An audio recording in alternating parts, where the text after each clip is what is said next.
I know you are still thinking about it. What happened on Monday in Pasadena? Whether you were there or you're watching on TV, it was a special moment. Michigan's had a lot of big victories over the course of its program history, 144 years. Perhaps none bigger than the one that we saw at the Rose Bowl against a Nick Saban-coached Alabama team. It is monumental. The only thing that could be bigger is what could be coming on Monday. We're going to talk about Michigan, Alabama, and Washington coming up on this episode of Locked On Wolverines. You are Locked On Wolverines, your daily podcast on the Michigan Wolverines, part of the Locked On Podcast Network.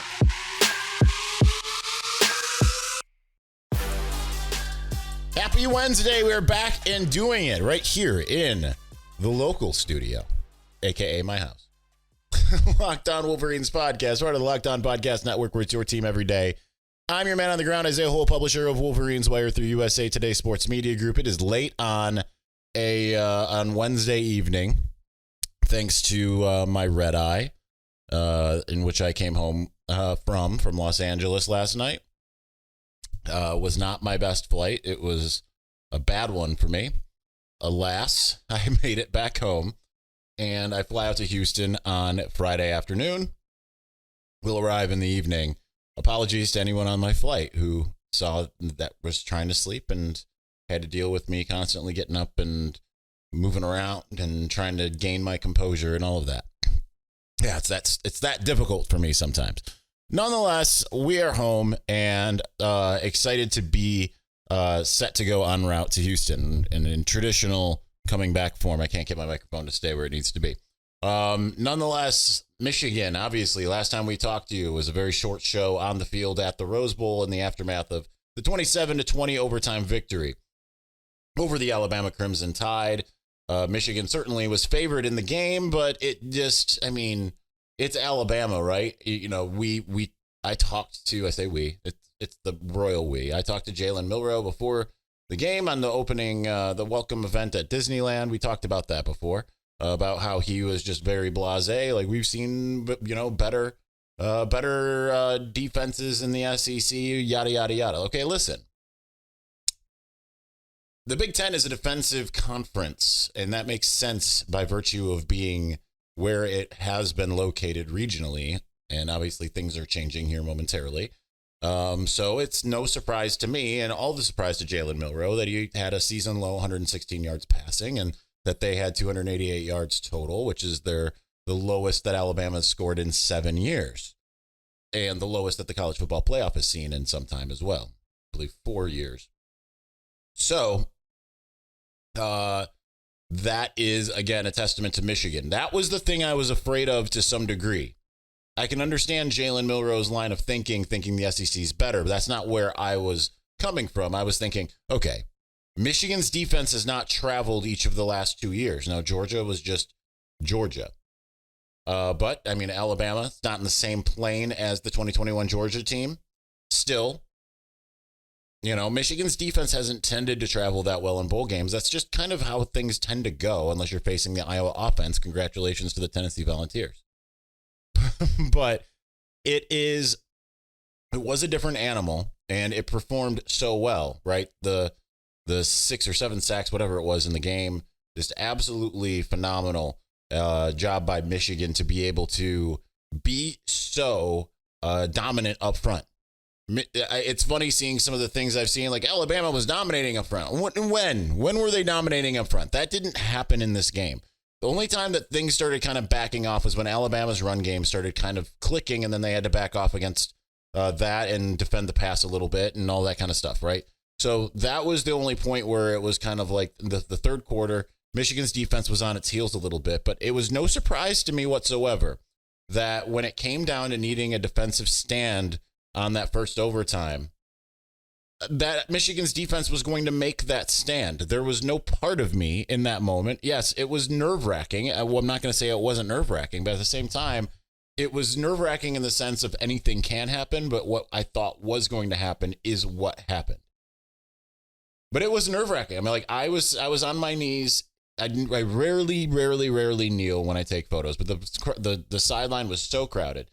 I'm on my knees I'm looking over at a drenched Jake Butt by his own. Though I can't put that in a way that doesn't sound dirty, but sorry, Jake. You're still a good friend. But yeah, you were drenched of your own sweat. I'm sitting down next to Charles Woodson, and right 3-4 people down from me is Desmond Howard, and everyone is basically biting their fingernails, waiting to see what's going to happen. And I'm on my knees, and I said to, I can't remember who I said it to. I think one of the above, but it's hard to remember exactly what happened in that moment. I said, I can't tell if it's just that my knees are shaking while I'm here on the ground or we're experiencing an earthquake in this moment. It was really difficult to tell. So I'm not saying that I was calm, right? Jim Harbaugh says that he was calm thanks to the friendship he has forged with Ben Herbert. Okay, I was not calm, but in my head it was like there's no more obvious way for this to end than for the Michigan defense to make a stand. Now, certainly it felt a little Curtis Samuel breaking down on the third down to get up near the line to gain in 2016, right? It was like a third and forever and in 2016 in that game. And then Curtis Samuel made it 4th and 1. Alabama made it 4th and 3. 4th and goal to go. And Michigan did what it was supposed to do. And and what you would expect Michigan's defense to do. What is funny to me is seeing a lot of the SEC shills that just cannot, right? I was going to pick up Zuri from Sarah's house, which was her first time watching the puppy. And I think that there was a bond forged there, not unlike the Jim Harbaugh, Ben Herbert bond. And I'm listening to Sirius XM and went to the ESPNU, and you've got, I love Jacob Hester. I've been on with him multiple times, and Chris Doring, he's great too. And they had, I can't remember his name, it was a former Alabama guy who's with the SEC Network. And the way they're talking about it's like Alabama just gave Michigan the game. No, Michigan went in and took that game. Michigan, by all accounts, should have been up much more than it was. I was talking to a current Michigan current Michigan position coach after the game, and they were actually kind of upset. They were happy, but that they were like, oh, we should have won this game by 21 points. I said, well, you know what you can do? You can go and win the next one by 21 points. And they said, fair. So that's where we're at. So it's Michigan's did what it was supposed to do. It didn't look pretty all the time. Michigan was said that it needed to play the best game it's ever played in order to beat Alabama. And guess what? It didn't. What is Michigan going to need to do from here, though? It is going to need probably the best game it's ever played to beat Washington, the number 2 team in the country. We're going to discuss that in just a moment. We're going to go through the numbers. But before we do that, the NFL regular season is wrapping up, but there's still time to get in on the action with FanDuel. That's America's number one sportsbook. You can, you got some games coming up. You got one more week of NFL regular season. You've got the postseason coming up. What kind of new rule is going to be enacted due to however the officiating treats the Detroit Football Lions? Who knows? Anyway, right now, new customers can get $150 in bonus bets guaranteed when you place a $5 bet. It's $150 in bonus bets, and that's win or lose. Doesn't matter. $5 bet. Remember how cool it was to just bet the money line and you got the $150 in bonus bets? Well, guess what? Now you don't even have to win the money line. You just get the $150 in bonus bets. App is super easy to use. There's so many different ways to bet, like live same game parlays. You can find bets in the new Explore tab. Make a parlay in the parlay of. It's the best way to find popular parlays. Heck of a lot more. App pays you out instantly. It's absolutely fantastic. So visit FanDuel.com/lockedon and make your first bet a layup. FanDuel, official partner of the NFL.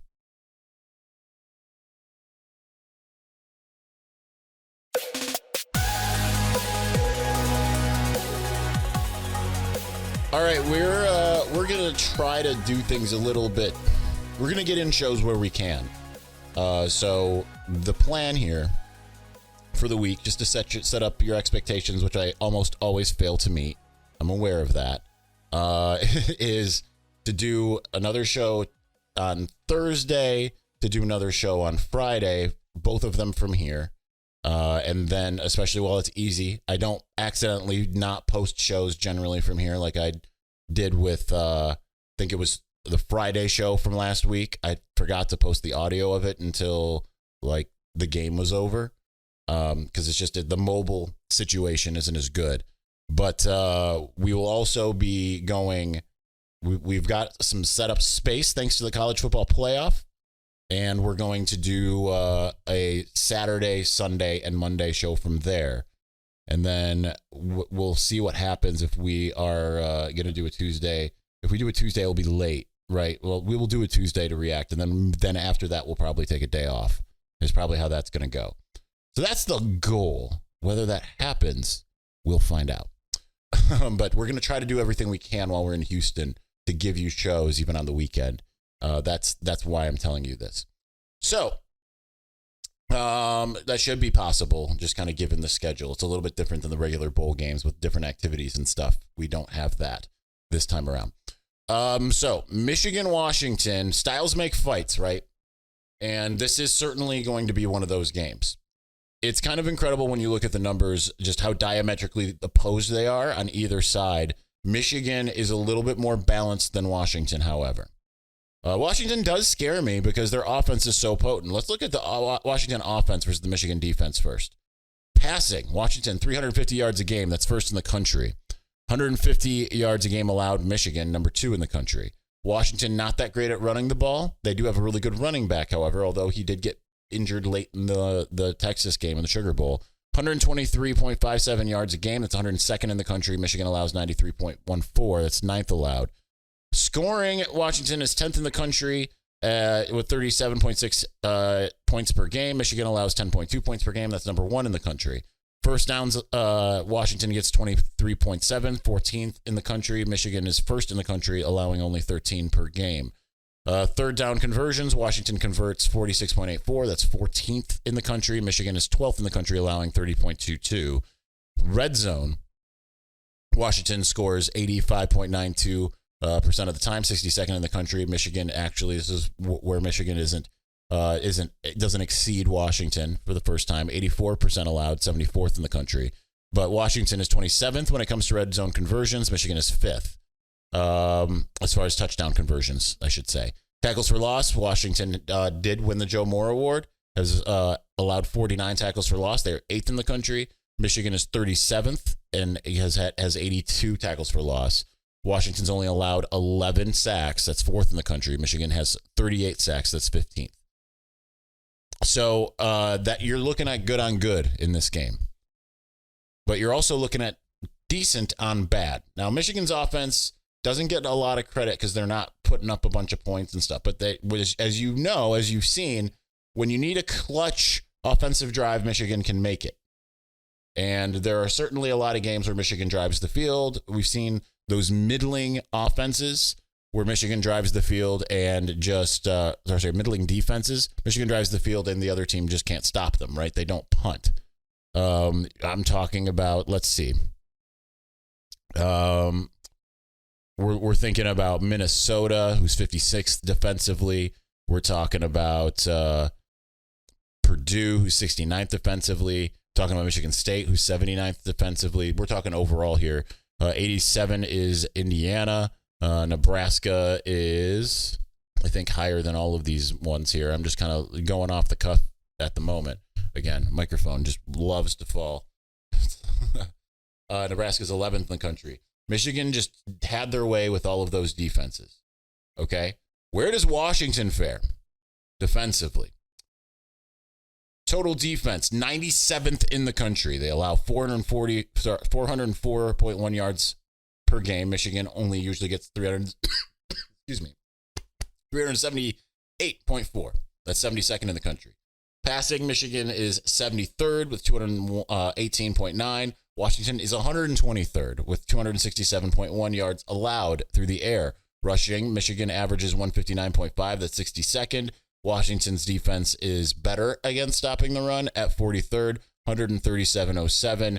And then scoring, Michigan is 14th in the country, 36 points per game, and Washington is 53rd, allowing 24.1.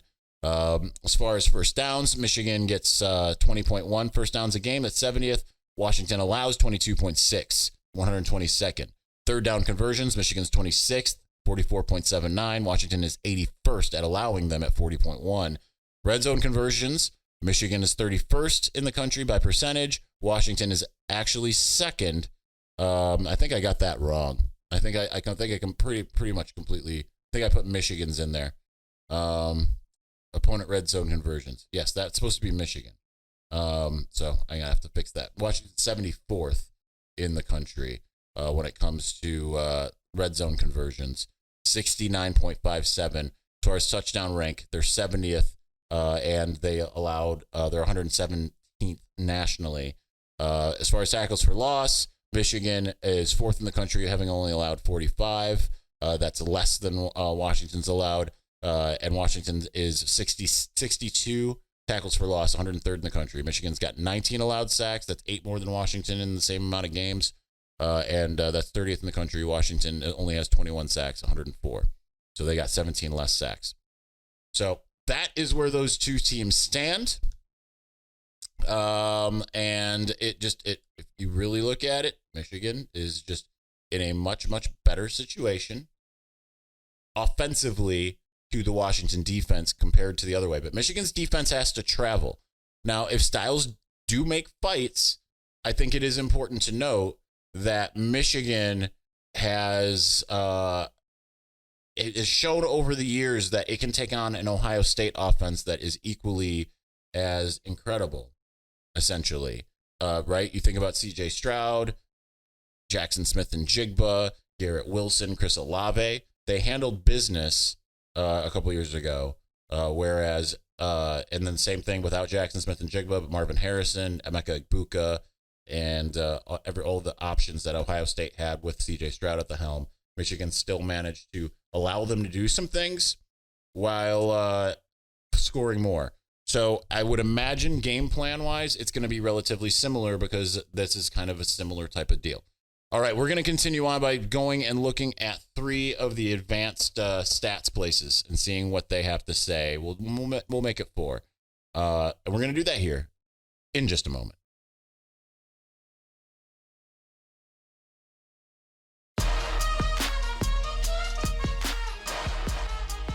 All right, so let's look at the advanced stats real quick. Overall, according to PFF, Michigan is the number 1 team in the country. Washington is 10th. That's right, 10th. Michigan has beaten number 3 Alabama, number 6 Penn State, number 7 Ohio State. Washington has beaten number 5 Oregon twice. So that's good. Michigan's got a little bit more diversity in its wins. According to the execution, remember, PFF is how the execution went. What was the assignment, and how were they able to do the assignment? Offensively, Washington is number 3 in the country, according to PFF. Michigan is number 6. They're only 3 points behind Washington there. So still very, very good offense for Michigan, even though it is not stats. Washington is number 3 in passing, according to PFF, and Michigan is number 12, not that far behind. Pass blocking, Michigan is not in the top 50, and Washington is number 5. So that is going to be an issue there. Receiving, Washington is number 1. Michigan's actually number 6, believe it or not. Running the ball, Michigan is not in the top 50, which is kind of weird, right?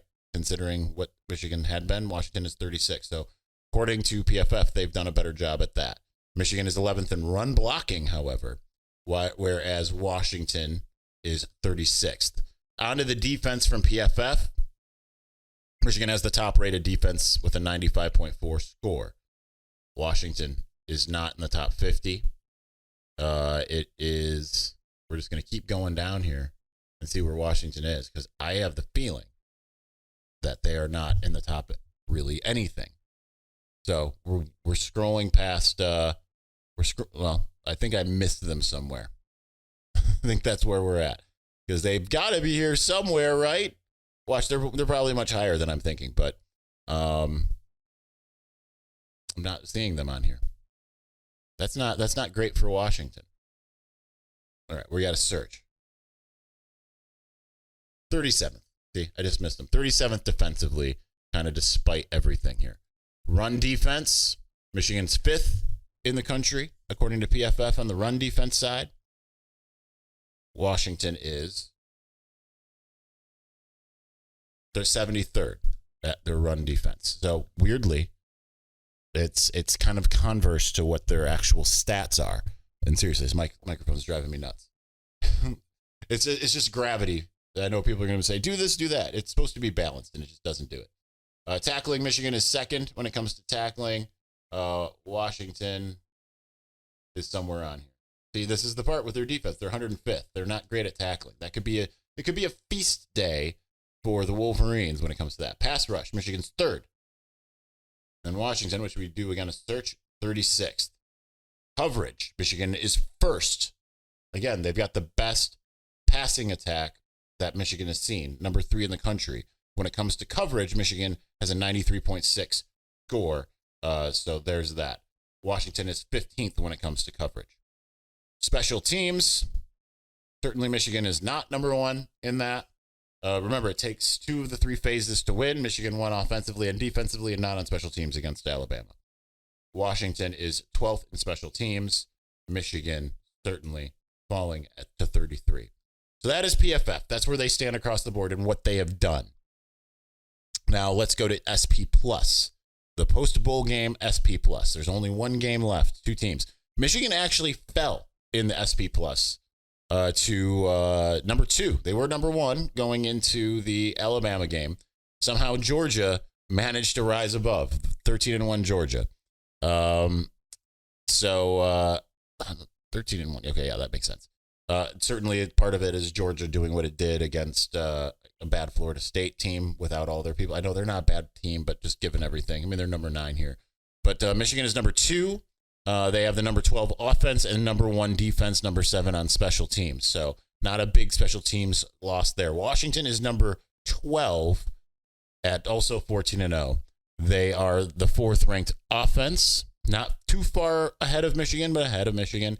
But the 44th defense and the 47th rated special teams, according to SP Plus. I'm just going to add a bunch more, apparently. I'm just going to continue to add things. So let's go to Parker Fleming, Stats of War, on Twitter. He put out his advanced stat preview. He has, it's a pretty good matchup, right, when it comes to EPA and all that stuff. I don't know what all that means. But nonetheless, he has Michigan with a 61.43% win probability, projecting them to score 30.06 points against Washington's 38.57 win probability, 26.21 points. Michigan, for the most part, is just slightly better on a lot of these things than the offense versus defense here for Washington against Michigan. Pretty even, like I said before, almost even across the board. But then when you look at defense versus offense, that's where Michigan's almost full advantage here, okay? So there's that. Brian Fremo from the Fremo Index has the number 1 team now after bowl season being a team Washington's beat twice, and that's Oregon. Michigan is number 2 with the 5th ranked offense and 2nd ranked defense.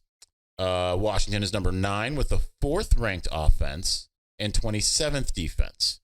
So, but then when you look at strength of schedule, Washington is number 2, Michigan's 27. So they've played some tougher teams. Pac-12 is loaded absolutely this year. So that's the Fremo Index. And we'll finish out with Sagarin. Michigan is the number 1 team in the country on Sagarin. And then let's see. I don't think I have anything there. They're number 1 in Sagarin. I don't know how to read the rest of this on the fly, even though I had it up before. Number 8 is Washington. The last thing we're going to look at is what ESPN says as far as the FPI in the game coming up. So, with that in mind, without further ado, I got to scroll all the way to the bottom. Pulling up the game. According to ESPN, Michigan has a 74.3% chance to beat Washington to Washington's 25.7. So this is the opportunity if you're Michigan. Things are going to change next year with the 12-team playoff. It's going to be a little bit more open. You might lose a lot of people. You might lose your head coach. You might lose J.J. McCarthy. Now, I will add here on the tail end of the show. So if you've watched the whole show, listen to the whole show. I'm giving you a little nugget here. I did talk to someone of note, and they said that Michigan would match anything that any NFL team would pay Jim Harbaugh. So it would be all about how much does he want to chase a Super Bowl. We'll find out. But they're not concerned about money when it comes to paying Jim Harbaugh. But we don't know what's going to happen next year.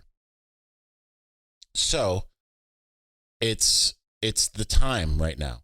Michael Penix and Rome Odunze and all these guys, they are terrifying. They really are. Their running back, Johnson, has actually more rushing yards than Blake Corum, but Blake Corum has 9 more touchdowns than he does. It's a prolific offense, but Michigan's got a defense that can actually take advantage. So will the defense travel? We'll find out. We're going to continue talking about this game, the national championship game your Michigan Wolverines will be in. We're going to do that a la mañana. So thank you for watching. Thank you for listening. We will talk to you again soon. Peace.